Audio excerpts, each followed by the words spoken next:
It's usually about 70. 70 Yeah. crammed in, and Yeah. 3 bands who they don't know who they are. Yeah. And they turn up and they do a gig. You don't know who's coming. We've had James Bay, Jose Bastille, recently Ed Sheeran. In his case, people knew him, but usually it's before they're well known. So the inspiration behind Sofar Sounds was similar to what I said about innovation, which is myself and a couple others just realized that there were a few problems with going to live gigs. And people talk, and people text, and the bar is open, people are drinking. So we thought, well, how can we solve that? And so that was the inspiration moment. We're actually at a gig when all that stuff was happening. Like, why are all these people talking? So we left and went to my friend Dave's house, told everyone to be quiet and focus on the music and not on all the other things. And that was what got us to start Sofar Sounds. Sofar Sounds is growing and adding another city every few weeks. So we're trying to turn it into what is essentially a travel company where, not kind of figuratively, where people, wherever they go around the world, they can find a Sofar Sounds on any given day, whether it's in Paris, Melbourne, or upstate New York. And the same for the artists. The musicians who play Sofar Sounds, we want them to be able to perform and travel with us anywhere they go around the world. Is that a dangerous relationship, do you think, big to small?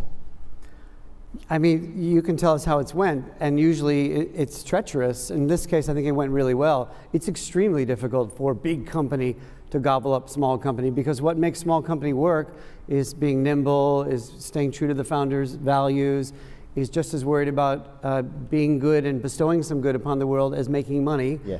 So key challenges and successes at companies like Disney and Diageo and Coca-Cola, for me, biggest challenge is getting the head of the company, CEO, behind any massive innovation.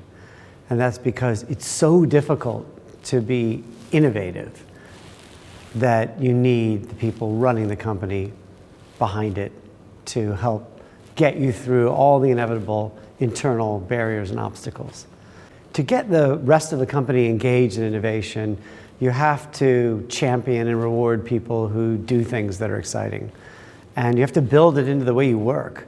So if somebody does something and takes a risk, whether it succeeds or not, you have to hold them up as an example of somebody who succeeded and support them, give them a bonus, give them a promotion, just find a way to get behind them that is visible in the company so it says that this is okay, we support this. Fundamentally, if you're trying to market innovative ideas or new brands, it's pretty basic, but it comes back to understanding who's going to buy it and doing something that solves a real problem. I see so many new brands concocted that don't help solve some consumer or customer's problem, but if there's a deep issue there and you're able to solve it and do it in a way that makes them feel good about themselves, about the product, and that goes down to packaging and that comes down to the way you present it. But at the fundamental, it's understanding how I'm helping make that person's life a bit better.